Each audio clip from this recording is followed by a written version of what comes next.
to welcome everyone to the services here at the 84th Street Church of Christ. And we're about to start the lesson of the hour. I'd like to start the lesson of the hour with a quote. And it's by a man by the name of Donald James Wheel. He's an Englishman, and he's an author, and he's a contemporary of my dad's generation. But Donald James Wheel, who wrote a book entitled The Fall of the Russian Empire, and who also wrote a book on the Third Reich in Nazi Germany, stated the following quote. He stated that when a well-packaged web of lies has been sold gradually to the masses over generations, the truth will seem utterly preposterous and the speaker a raving lunatic. So this morning we're going to talk about something that the Bible plainly and clearly teaches that is today labeled as utter lunacy to most scientific and highly educated people of the world, the so-called experts. And I need to warn you in advance that if you say you believe on what the Bible teaches on this subject, you too will likely be labeled as both a lunatic and delusional, and that will likely be the kindest adjectives they use to describe you. Of course, you'll be speaking the truth, but like our quote states, practically no one will believe you, particularly in the greater scientific communities. This morning we're going to be talking about the age of the earth. Is it thousands of years old, or is it billions of years old? And probably more than any other reason, I was motivated to present this morning's lesson because of my grandchildren. My two oldest grandchildren have developed a genuine fascination with dinosaurs. They watch dinosaur cartoons like Dinosaur Train. They have children's books about dinosaurs. I read with my oldest one just yesterday a book about dinosaurs. They have dinosaur toys. They have dinosaur clothes. And my oldest granddaughter always wants a toy dinosaur that you get out of a machine for $5 at the zoo. You know, one of those cheap plastic hot molded injection dinosaurs that you get out of a machine for $5. She knows the names of several of the various dinosaurs. I have to ask her their names sometimes, and at 4 years old, she can tell me what they are: the Brontosaurus, Tyrannosaurus, Stegosaurus, and so forth. Well, did dinosaurs exist? I believe so. The fossil evidence sure indicates that they did. The question is, when? As you probably know, there's a big discrepancy between creationists and evolutionists as to how old the earth is. Evolutionists say that the earth is roughly 4.5 billion years old, and the universe itself is roughly 14 billion years old. On the other hand, the Bible states that everything that you and I see today was initially created by God approximately 6,000 years ago. That's a huge difference, isn't it? A huge difference. Is it even possible that the earth could be that young? Is it even possible that the earth and the universe could be as old as the evolutionists say that it is? That's what we're going to be looking at this morning. And let me start out by saying that which view you take on how old the earth is and how old the universe is really based on your own paradigm or your way of looking at things. It is as much a belief system as it is anything. Do you believe in the Bible, or do you believe in the theories of men? Do you believe in God, or do you not believe in God? If you don't believe in God, you will look at the evidence you see in a completely different way, and it will skew your perception of what you do see and cause you to come to various erroneous conclusions. Let me give you an example. Martha and I recently took a vacation to Colorado, and we spent the first night in Tucumcari, New Mexico. On the south side of Tucumcari, next to I-40, there's a huge mesa that's 771 feet high. It dominates the whole area, and you can see it for miles away. I got up the next morning, and as I was looking out the hotel window, looking at that mesa, there was nothing around it for miles and miles. It's sitting pretty much by itself. And I can see, and you can see all the different layers of the different strata quite easily. And as I was looking at, knowing I was going to present this lesson, I was wondering, how did God make that? But an evolutionist would look at it and wonder, how did nature and the natural processes make that? Two completely different viewpoints, two completely different paradigms. But note this, and this is very important. Neither one of us were there when that mesa was made. I didn't see God make it, and the evolutionists didn't see nature make it. Don't ever forget that. That's very important. The evolutionist doesn't know because they weren't there to see it. They can postulate, they can theorize, they can calculate, they can brainstorm, but they can't know because they weren't there. None of us have any firsthand personal knowledge of how things like that were made. Don't ever forget that. Do you remember what do you remember what God told Job in the book of Job? In Job chapter 38, 4 through 6, this is what God said. Where were you when I laid the foundations of the earth? Tell me if you have understanding. Who determined its measurements? Surely you know. Or who stretched the line upon it? To what were its foundations fastened? Or who laid its cornerstone? You see, Job wanted answers from God, as he stated in Job chapter 31, 35, but he didn't get any answers. He got questions from God. Questions that he couldn't even begin to possibly answer. Before Job had an actual audience with God, we kind of see his attitude. In Job chapter 31, 37, this is what Job says. I would declare to him the number of my steps. Like a prince, I would approach him. But after 4 chapters of questioning by God, righteous Job completely changed his tune. Suddenly it was no longer important for him to know the answer to his own problems. Listen to what he said to God. In Job chapter 42, 1 through 6, it says, Then Job answered the Lord and said, I know that you can do everything, and that no purpose of yours can be withheld from you. You asked, who is this who hides counsel without knowledge? Therefore I have uttered what I did not understand, things too wonderful for me which I did not know. Listen, please, and let me speak. You said, I will question you, and you shall answer me. I have heard of you by the hearing of the ear, but now my eye sees you. Therefore I abhor myself and repent in dust and ashes. Like Job, none of us can know anything specific about the distant past except what God has revealed to us in His Word. The Mesa in Tucumcari, did God make it at the beginning, or was it formed after the Great Flood? If it was formed after the Great Flood, what happened to all the billions of cubic miles of missing landscape that was around it? And why does it have layers? Like I already said, I don't know. I wasn't there. And like I also said, the evolutionist may think that he knows, and he may come up with elaborate theories, which are guesses, to explain the origin of that specific mesa, but he doesn't know either, because he wasn't there when it was made.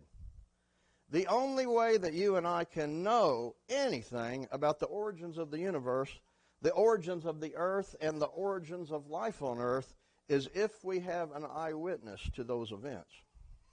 Fortunately, we do. God Himself is our eyewitness, but we can only know what He has revealed to us. How old is the earth? How long did it take to make everything that we see with our eyes? The Bible tells us. Like the Mesa question, it doesn't tell us everything, but it does tell us what we need to know. The very first verse of the Bible sets the basis for the entire book. In Genesis chapter 1:1, it says, In the beginning, God created the heavens and the earth. A simple, straightforward verse, very easy to understand. From this starting point in the Bible, God tells us that He was the one who created the heavens and the earth. So how long did it take Him? Billions of years? Well, not according to Scripture. If you have your Bibles, let's turn to Genesis chapter 1, starting in verse 3. We're not going to read the entire chapter. We're going to highlight the verses. Starting in verse 3, it says, Then God said, Let there be light, and there was light. And God saw the light, and that it was good, and God divided the light from the darkness, and God called the light day, and the darkness He called night. So the evening and the morning were the first day. Next verse. Then God said, Let there be a firmament in the midst of the waters, and let it divide the waters from the waters. Skipping down to verse 8, and God called the firmament heaven. So the evening and the morning were the second day. Next verse. Then God said, Let the waters under the heaven be gathered together into one place, and let the dry land appear, and it was so. Skipping down to verse 13. So the evening and the morning were the third day. Then God said, let there be lights in the firmament of the heavens to divide the day from the night, and let them be for signs and seasons and for days and years. Skipping down to verse 19. So the evening and the morning were the fourth day. Next verse. Then God said, let the waters abound with the abundance of living creatures, and let birds fly above the earth, above the face of the firmament of the heavens. Skipping down to verse 23. So the evening and the morning were the fifth day. Then God said, let the earth bring forth the living creatures according to its kind, cattle and creeping things, and beasts of the earth, each according to its kind. It was so. And then skipping down to verse 26, then God said, let us make man in our image according to our likeness. And then skipping down to verse 31, then God saw everything that he had made, and indeed it was very good. So the evening and the morning were the sixth day. Then Genesis 2:1, thus the heavens and the earth and all the host of them were finished. So it took God from start to finish 6 days to create everything. That's what this passage says. It's pretty simple. But someone might ask, well, what does the word day always mean a 24-hour period? Could the word day be symbolic for billions of years, or could it be symbolic for an age? It could if the context allowed it. For example, someone might say, back in my grandfather's day, the roads were so poor it took over 20 days to drive across America during the day. Here we have the word day used 3 times in a single sentence, and each of the words have a different meaning. The first word day is talking about an age. The second word day is talking about a 24-hour period. And the third word day is talking about the daylight part of a day. So what about Genesis chapter 1? Does the word day mean a 24-hour period? Well, the Hebrew word for the word day is the word yom, Y-O-M. And anytime yom is used outside of Genesis 1, it always means an ordinary 24-hour day when you add the following. If you add yom plus a number in either plural or singular sense, and that's used 410 times in the Old Testament, it always means a 24-hour day. When you use evening or morning with yom, and that's used 23 times in the Old Testament, it always means a 24-hour day. When you use night with yom, and that's used 52 times in the Old Testament, it always means a 24-hour day. Even when you use just evening and morning without yom, and that's used 38 times in the Old Testament, then it always means a 24-hour day. So what about Genesis 1? Verse 5, evening, morning, number, day. Verse 6, evening, morning, number, day. Verse 13, verse 14, verse 23, verse 31, evening, morning, number, day. Folks, what we have here is contextual overkill by God. It's like he wanted to make absolutely sure that we fully and completely understand that he's talking about a 24-hour day. And like I say, to hammer that fact home, he actually used contextual overkill. And if that is not enough, we can see it again in Exodus chapter 20:11, where it says this, for in 6 days the Lord made the heavens and the earth, the sea and all that is in them, and rested the 7th day. Therefore the Lord blessed the Sabbath day and hallowed it. So quite frankly, when someone says that the word day here can mean billions of years and that Genesis 1 is teaching evolution, they are completely taking the plain message of Genesis 1 out of context and inserting their own ideas, trying to make a plain and simple passage say something that it doesn't say grammatically. Well, what about the earth only being roughly 6,000 years old? Where does that come from? Well, you won't find a single passage in the Bible that says the earth is 6,000 years old, but what we do have is something even better, the genealogies. In Genesis chapter 5, 1 through 32, we have the genealogy from Adam to Noah and how old each descendant was when they had their next in line son.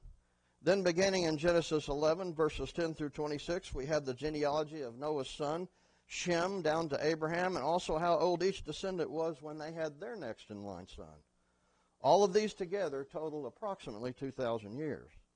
Then starting with Abraham, we have the genealogies of the patriarchs until the departure of Egypt of the children of Israel, a period of just slightly over 300 years. Then we have the period of Egyptian bondage that is described of exactly 430 years in Exodus 12:40 and again in the New Testament in Galatians 3:17. Then we have the 40 years of wandering that is found in the book of Exodus.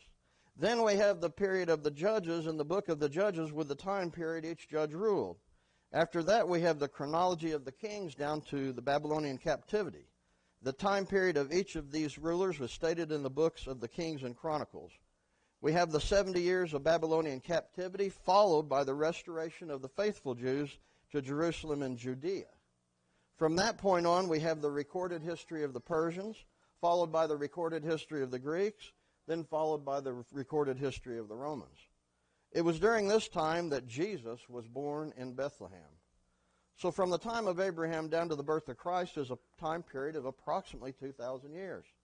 And from the birth of Christ until today represents a time period of approximately 2,000 years. So doing the math comes up with the age of the earth to be approximately 6,000 years old. And even if you were to calculate a time calculation error of 5 to 10%, you are still well within 300 to 600 years of that time period. There is just no way that the earth could be billions and billions of years old according to the Bible. God clearly told us about the 6 24-hour days of creation, and He put in the genealogies with the ages and the chronology of the judges and kings with the names of the rulers who ruled and the historic time after Israel came back from Babylonian captivity so that we could fully understand just how old the earth really is. It and the universe are not billions and billions of years old according to the Bible. And at this point, we could just stop our lesson. We really don't need to say any more. God is our eyewitness to the things of the past that we or anybody else cannot see or know about. And He has told us what we need to know about our origins. However, I think that it might be important to delve into this subject a little further due to the great error that we are all bombarded with on a near daily basis about this subject. I also think it's important because a lot of people are going to lose their souls over this. You see, if the earth is only 6,000 years old, there's not enough time for evolution to occur. And if you say the earth is billions of years old, then in effect you are calling God a liar. And if you call God a liar, how can you be saved? So it's very serious business. And it's also serious business because there are apparently some churches of Christ in Oklahoma that are teaching evolution. My son-in-law and Lance Sparks of the Blair congregation, where I sometimes go down and preach when I go visit them, they told me of another congregation that's in southwest Oklahoma that is either condoning it or outright teaching it. When I heard that, I was a little shocked.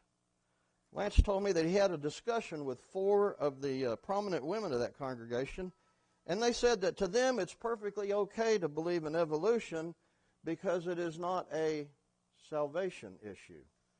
Let that soak in for just a second. Not a salvation issue. You take Genesis 1, basically, and either with a real pair of scissors or scissors of your mind, you say that's not true, and you just cut it out, wad it up, throw it over. And while you're at it, you better take John chapter 1, because John chapter 1 talks about Jesus' role in creation. So you have to go back and even take that part of the Bible out. Well, you know, it's definitely a salvation issue. Absolutely it's a salvation issue. And you know, evolution to me is a fantastic fairy story of the highest magnitude. Do you remember the fairy story of the woman kissing a talking frog and it instantly turned into a handsome prince? The frog kept trying to get each passing beautiful woman to kiss him by telling him he was really a prince and that an evil witch had cast a spell on him and turned him into a frog. Well, we understand that this is a fairy story and we treat it as such. But if you think about it, evolution teaches the same thing. The only thing that is missing is billions of years. In fact, Nobel Prize winner George Walt wrote an article entitled The Origin of Life in the August 1954 issue of the Scientific American. And on page 48, this is what he said. He said, "Time is in fact the hero of the plot. What we regard as the impossible on the basis of human experience is meaningless here. Given so much time, the impossible becomes possible, the possible probable, and the probable virtually certain. One only has to wait. Time itself performs the miracles. You got that? Time itself performs the miracle. This is a Nobel Prize winner says this. Time is the hero. Did you know that in order to believe that evolution is how we got here, you have to believe in at least one non-divine miraculous event, and then not just one, but you have to believe in 3 different consecutive evolutions. You have to believe in the Big Bang, which is a non-divine miracle. You then have to believe in cosmological evolution, which is the formation of the stars and of galaxies. And then you have to believe in geologic evolution, which is the formation of the earth and planets. And finally, you have to believe in biologic evolution, which is the formation of life. And to believe in those, you have to believe that, number one, everything came from nothing. That's the Big Bang. Number two, you have to believe that life came from non-life. You have to believe that information came from matter, like the DNA code. You have to believe that order came from disorder. And that's just for starters. When you really look at what they believe in versus what we believe, I have to ask myself, who are the crazy ones for what they for believing what they believe? The evolutionists or the creationists? It's absurd and fantastic what they ask us to believe. And if you ask them, where did the Big Bang come from? This is, in essence, their answer. I'm going to give you the 5-second answer. That's it. There is no answer. And at least a good answer. I heard one the other day on YouTube. The guy said, he said that nothing existed before the Big Bang because time itself didn't exist. He said that time had to be created first in order for there to be a Big Bang. Okay, so where did time come from? Same answer as the Big Bang. It just gets nonsensical. I guess if you're going to make up a lie about something, just let's make it a big one. Let's make it a whopper. Well, where did all this come from? The idea that the earth is billions and billions of years old. Well, it actually originated back in the 1780s by a man by the name of James Hutton. He had an interest in geology, and he wrote a book in 1785 entitled The Theory of the Earth. In his book, he introduced the idea of uniformitarianism. That's a 50-cent word. How I remembered it was a man standing at attention and in his uniform. And that's how I remembered it. Uniformitarianism. And this is the definition. It says, based on everything he observed, he said that this is the definition, that the present is the key to understanding the past. He postulated that everything that occurred in the past is the same as what we see today. That all the geologic formations we see that have taken billions of years to form based on the levels of erosion that we see today, kind of like the Grand Canyon. Look at the Grand Canyon and you say, whoa, the current rate of the flow of the water, it would take billions of years for this canyon to form. So therefore, the earth is billions of years old. Well, prior to him writing this book, practically all scientists believed in the biblical account of creation. Many founders of scientific disciplines, such as Bacon, Newton, Kepler, Galileo, Pascal, Boyle, Dalton, Linnaeus, and Mendel, and Maxwell and Kelvin, they all were Bible-believing creationists. They didn't see anything wrong with the biblical account of creation because to them it made sense. Later, though, after Hutton wrote his book, another scientist in 1830, Charles Lyell, a Scottish lawyer, who is known as the founding father of geology, wrote a book entitled Principles of Geology that used these same concepts of uniformitarianism throughout the book. Like Hutton, Lyell theorized that the geological processes that were around at the beginning of time were the same ones that happened in the present as well, and that they worked the same way. And like I say, he wasn't there, but this is his theory, which is a guess. A theory is a guess. As a result, he said the earth was several hundred million years old in his book. And this is something else, too. Lyell said in a letter to a friend after he wrote his book that his goal, this was his goal in writing the book, was to free the science from Moses. Well, after Lyell wrote his book, the idea of uniformitarianism in millions of years started catching on. In fact, Charles Darwin had a copy of Lyell's book with him when he made his famous voyage to the Galapagos Islands, and he used some of the principles of uniformitarianism to come up with his theory of biologic evolution. And he came up with this theory to try and explain why you see some of the varieties of the animals that are unique to the islands. Darwin said, we don't need a creator to explain the diversity of life. Just give natural processes enough time. Never mind the creation. Never mind the flood. Never mind the providence of God. And the rest is history. And that takes us to today, where the lie has become the mainstream dogma and has thoroughly permeated the current population. But this idea of vast stretches of time in uniformitarianism is refuted by the Bible. Not only have we established the age of the earth, but the Bible makes it clear that things weren't always like they were. In Genesis chapter 2:4, it says, a mist went up from the earth and watered the whole face of the ground.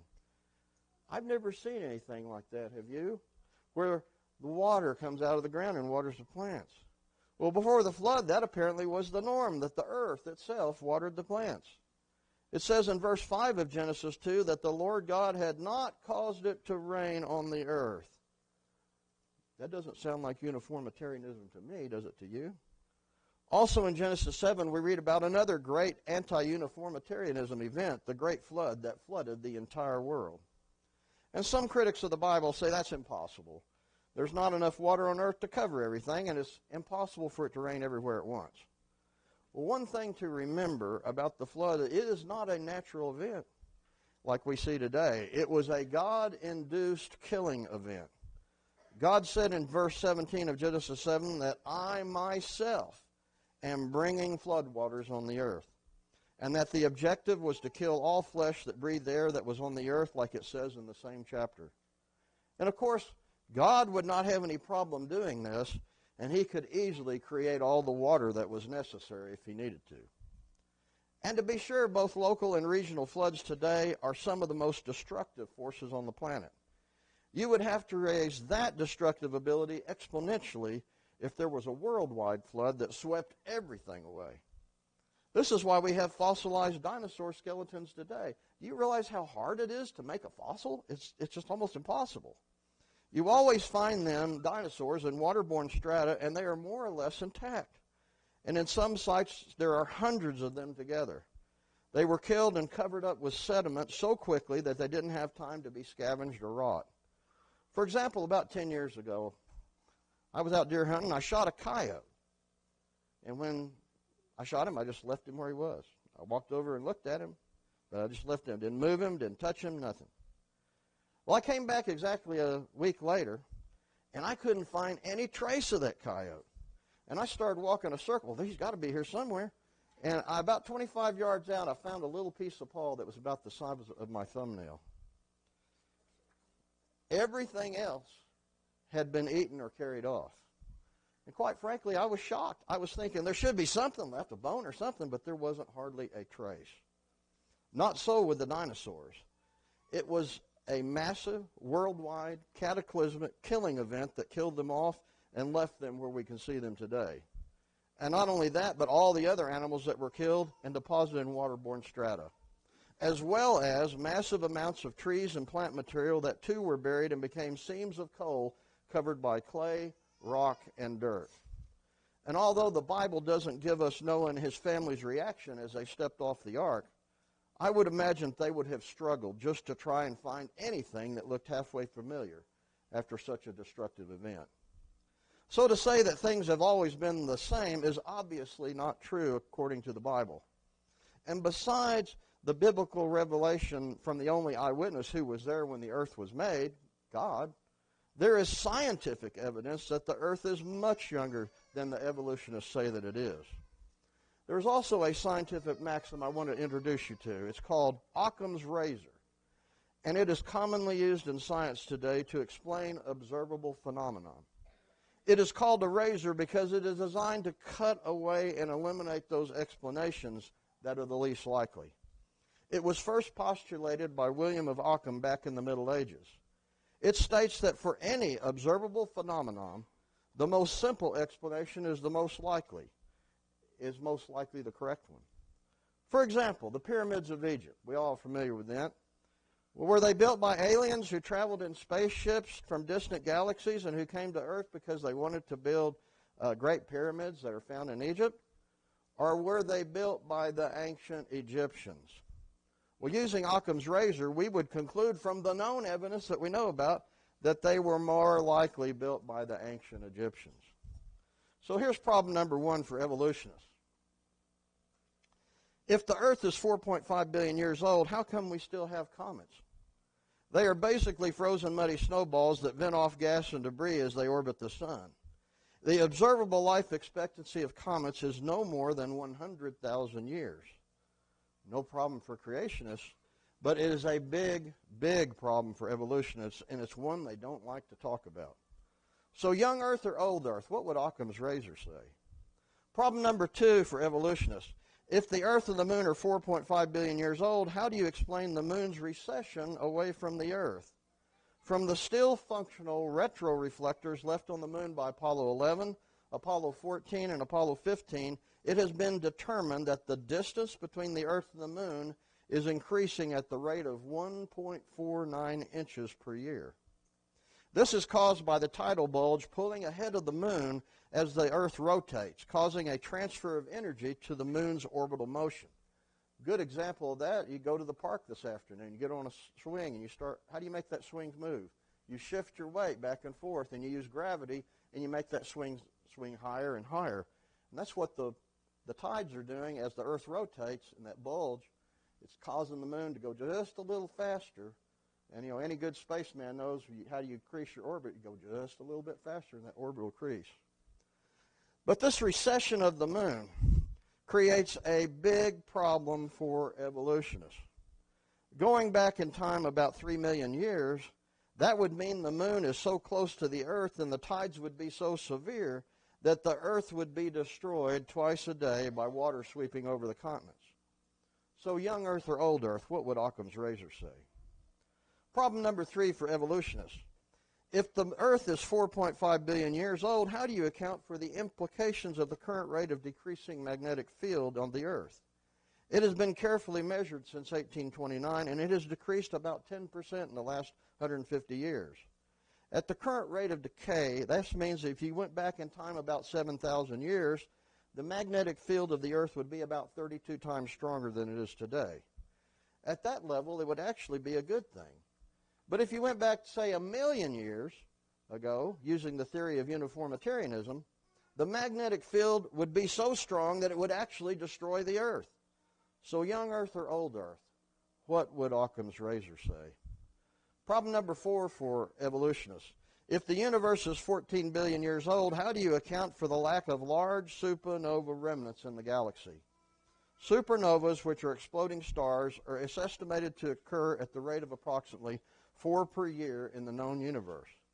Some are obscured by stellar dust, but it has been calculated that the remnants of these exploding stars that can be seen would be visible for up to 6 million years after they occur. It would take approximately that long for them to completely dissipate until they couldn't be detected. And at that rate, approximately 4 per year, there should be tens of thousands of visible supernova remnants. However, there are get that, no large supernova remnants to be seen anywhere. The biggest are approximately 7,000 years old, and there are only about 200 visible supernova remnants, not tens of thousands like they're supposed to be. So young universe or old universe, what would Occam's razor say? Problem number 5 for evolutionists, and this is a good one. How do you account for soft tissue recently found in dinosaur fossils? This actually made the TV show 60 Minutes about 12 years ago. And you can see it on YouTube. You can go to type Dr. Mary Schweitzer 60 Minutes. You'll be able to see that show. But Dr. Mary Schweitzer accidentally found soft tissue in a supposedly 68 million year old Tyrannosaurus rex fossilized leg bone. When she put part of it in acid to etch the surface so she could study it, and she accidentally left it in the acid too long, completely dissolving away all the rock material. What was left was non-fossilized dinosaur soft tissue. Under the microscope, she was able to identify blood and blood vessels, and you look at the show, she took her little probe and was moving them around. And she thought she had made a mistake. So she repeated the test several times, all with the same results, and she finally ended up publishing it. and then made it on TV. Well, per scientists, soft tissue is not supposed to be found in a fossil after it's over 1 million years old. So, old dinosaur bones or young dinosaur bones? What would Occam's razor say? And somebody might say, well, Larry, doesn't it take millions of years for fossils to form? Not if the conditions are right. On June 10th, 1886, at 1:40 a.m., a volcano on the North Island of New Zealand blew its top, and for 4 hours spewed red-hot rocks, mud, ash, and smoke over the countryside, and covered an area of 5,800 square miles in various depths of debris. One of the villages that was covered was the small settlement of Te Waroa. It had a church, it had a school, and it had 2 hotels that were buried in the volcanic debris. Prior to the eruption, the area was internationally known for its mineral hot springs and enormous white and pink mineral terraces covering 8 acres. Well, all of that, along with the settlement, were destroyed by the volcano. But 60 years after the eruption, the settlement was excavated and they uncovered a number of petrified and fossilized items. All of these items were buried quickly in the highly mineralized soil and volcanic debris, and as a result, they did not have access to the normal bacterial and microbial rot and decay processes. The top photo shows a petrified bowler hat of the time period. The second photo shows a petrified ham. The third photo shows a petrified bag of flour. And the fourth photo that looks like petrified sausage, or they think they're either petrified medicine or petrified lamp fuel. Now, if you picked up any one of these items and you accidentally dropped it on your foot, you would go, ow, I just dropped a heavy hard rock on my foot, because that's in effect what you did. Well, when the physics department of the University of Auckland was contacted about the nature of the ham, they admitted that it was indeed a fossilized ham. But they said that their textbooks would not allow them to formally call it a fossil because according to the textbooks, it didn't take millions of years to form. Isn't that the whole point, that it didn't take millions of years to form, but just 60 years? Well, obviously the textbooks are wrong. But do you see what we're talking about here? Your basic paradigm or your belief system will completely influence how you view the evidence. Dr. Mary Schweitzer looked at the soft tissue she discovered in dinosaur bones, and she said that we now have to completely rethink the fossilization process. We scientists have got to figure out how 68 million year old dinosaur bones can still have soft tissue in them. Mary, what does your evidence really say about your dinosaur bones? Are they millions of years old, or are they thousands of years old? What would Occam's razor say? Problem number 6 for evolutionists. How do you account for detectable radioactive carbon-14 in things like buried coal seams that are supposed to be hundreds of millions of years old, and even in things like diamonds that the potassium-argon tests say are over 1.2 billion years old? The radioactive half-life of carbon-14 causes it to decay at such a rate that it becomes completely undetectable when it's over 100,000 years old. So how can you have detectable carbon-14 in something that's supposed to be billions of years old? Like diamonds. Well, is it old diamonds or is it young diamonds? Is it old cold seams or is it young cold seams? What would Occam's razor say? If we had the time, we don't have the time, but if we had the time, we could continue this line of questioning for the rest of the day. We have only touched on the secular evidence that points to a young Earth and discounts an Earth and universe that are billions of years old. We haven't talked about the Poynting-Robertson effect. We haven't talked about the presence of helium in rocks in the atmosphere. We haven't talked about the presence of young spiral galaxies. We haven't talked about the complete lack of civilizations over 6,000 years old. We haven't talked about the current population of the Earth. We haven't talked about the gross miscalculation of the age of new volcanic rocks using the potassium-argon dating method and the known errors of carbon-14 radiometric dating era, showing freshly killed animals as thousands of years old and so forth. Nor have we covered the lack of fossil meteorites, the lack of solar erosion, the lack of extreme continental erosion, the lack of extreme amounts of salt in the ocean. If the Earth is billions and billions of years old, all of these things and more would be present. So we now have to ask the question, why don't we hear about the evidence for a young Earth in science textbooks and on science TV documentaries and in museum displays? Why is nearly everything everywhere, always portrayed as being billions and billions of years old. Well, I think fundamentally, as I stated in the beginning of our lesson, is the paradigm or belief system that one holds on to. Listen to this quote by Dr. Scott Todd of the Kansas State University Immunology Department, which typifies the modern scientific viewpoint. He's actually a believer in God and creation, but he is also a scientist too, and he describes the stone wall that exists in the minds of many of his modern contemporaries. He said that even if all the data, pointed to an intelligent designer, such a hypothesis is excluded from science because it is not naturalistic. Never mind the facts. Let's just keep holding onto our belief system that the earth is billions of years old, regardless of any evidence to the contrary. This naturalistic viewpoint dominates the scientific community today to the extent that the volumes of scientific evidence that points to a creation and a creator are simply ignored and are quietly swept under the rug, as it were, which is somewhat amazing if you think about it. When and if scientific facts point to a young earth, we will just ignore those facts so we can continue to believe in what we want to believe. So the great lie about the extreme age of the earth continues, but you don't have to believe it. And believe me, there'll be a lot of people who will lose their souls over this because they will accept the lie and reject the truth, even the truths that they themselves discover.